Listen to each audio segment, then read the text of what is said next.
My God. So, naubos yung ano ko, isang sahod ko guys. So, ito na siya. Hi, good morning. So, dumating na yung ating order through online from Jarier. So, ipapakita lang natin yung vaccine niya kasi in case na isasauli natin ay hindi tayo magkakaproblema. Kasi ngayon, nandoon sa may warranty niya, nakasulat na maganda daw yung packaging niya.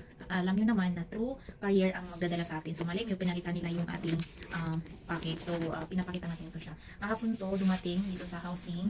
Pero hindi ko siya nabuksan kasi nga, after ko ma-receive ay natulog ako kasi may duty pa ako pagkanay. So ngayon ay karating ko lang galing duty. So ating ipapakita at ating bubuksan ng ating parcel. So I think deserve ko naman itong regalo ko sa sarili ko.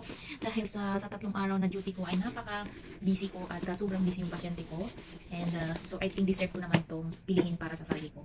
Gift ko talaga to sa sarili ko. Gift na napakamahal ang bili ko dito pero okay lang. Importante ay masaya tayo, diba? So ito yung the best ever na, hindi naman the best, I think pinakamahal na regalo ko sa sarili ko except sa gold na binibili ko. So ito naman, di naman to siya gold pero worth it naman. So bubuksan natin to siya at ipapakita natin kasi kailangan natin to ipakita kung paano natin siya buksan para hindi tayo magka-problema in case na may problema sa loob. Malay mo hindi pala yung laman niyang nilagay nila, diba? Kasi through online nga, pinadala through courier. So kahapon nila dinala via SPL. So at least nakita niyo naman ito lang naman yung konting different niya problem pero hindi naman naka-sealed naman siya.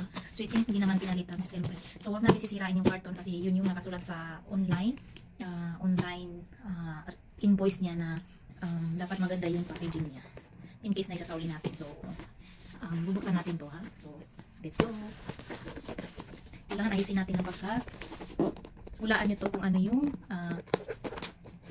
regalo ko sa sarili ko. Itong binili ko. Matagal ko itong pinag-isipan guys na bibilihin ko. Kung talagang kailangan ko ba talaga ito bilihin sa sarili ko. Pero napag-isipan ko na kailangan kong bumili din ng something except sa gold. Kasi nakabili naman ako ng gold last year. So ngayon ay iba na naman ang ating bibilihin. So pag may pera na naman tayo ay bibili tayo ulit ng gold.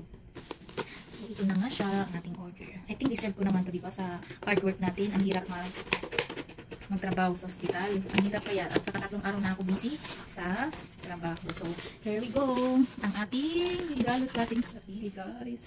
Pinag-isipan ko talaga ito ng matagal. Kung talagang bibilihin ko itong bagay na to. So, meron pa siya, mashallah. Meron na siya. So, ito na talaga ang pinakamahal na binili ko sa sarili ko na worth it naman. Pero gusto ko lang. Diba? Nakataba ng puso. Kahit na mahal siya. Pero okay lang. So, ito na siya. Mashallah, meron siyang book. Ito, yung may book pa siya. So, ang binili ko pala ay iPhone. Oh, meron siyang, so, hindi ko tingnan nyo yung kanya. Naka-plaster naman siya. Pero mahulog. Hindi ka na mahulog. So, ito na ang ating binili sa sarili natin. Sana hindi tayo na-scam. So, it's an iPhone. I think deserve natin naman to, diba? So, siguro, saka pa ako makabili ulit nito after 10 years. So, ito na yung ating binili. Meron siya, ganito. And then, bumili pala ako ng casing na ito. So, meron siya. So, ang binili ko pala to worth of 6,000. Kasama na itong niya, casing niya is 6,040, something ganun. Basta, mahal niya dahil. Mahal ang pagkabili ko nito. Ayaw ko makalimutan ito. Nakalimutan ko ang niya. Ito pala, yung ma-invoice pala siya. Meron siyang invoice. So, binili ko siya ng itong itong iPhone 15 Pro Max, 256 GB. So, binili ko siya ng 5,249. And then, meron siya itong casing na to, protection pack 3-in-1, worth of 149 real. So, kayo nang bahala, total ng peso. I-times nyo na lang ang 6,000 ang bumayaran natin. So, ito na yun. Basta 5,249. Hindi pala siya 6,000. Ano pala siya? Magkano bang binayaran natin? 5,427 palang binayaran natin. So, total na. So, at least may book na. So, ito pala kailangan natin i-keep. Kasi in case na may defect yung ating cellphone ay may ibabalik natin. So, ito lang. So, buksan natin. Hindi tayo nakarating ko lang sa duty. So, unahin natin. Buksan yung ating. Hindi ako excited sa hindi pa ako nagbihis guys. Kasi nga, sabi ko buksan ko muna baka makatulog ako. So, ito muna ang protection ang unahin natin buksan. Dito ba yan binubuksan or baliktad? It's sa iPhone 15 Pro Max 256 GB. So, ito yung kanyang ganun. Ano to? Sira? Bakit may ganito to? Sira? Or ano? Hindi ko lang alam. ito yung ating, mas excited pa ako sa casing niya kaysa yung ano kaya to? Baka ano to siya, camera lens protector pala to siya. Ito yung camera lens protector for iPhone 15 Pro Max. And then ito yung tempered glass niya, screen protector, installation instruction. So tayo rin na mag-install ng kanya itong tempered glass. And then ito naman yung kanyang casing. Bibili lang ako next time na kasi white lang siya. Dapat may ibang color, di ba? So, ito na nga ang napaka-exciting part ng ating binili. Oh my God. Imagine niyo yan guys, ang mahal-mahal ng pagkabili natin. Tapos, paano ba ito binubuksan? Tingnan mo. Paano kaya ito buksan guys? Baka mahulog pa, hindi pa natin nagagamit ay. Paano ba ito? Ayoko siyang i-tear kasi baka mamaya may defect siya, so hindi natin may sasauli. Aray. O, paano ba ito buksan mga girls? Dito ba? Ah, okay. Ganito ba? Paano ba ito buksan? Pupunitin ba ito? Siguro. Ayun.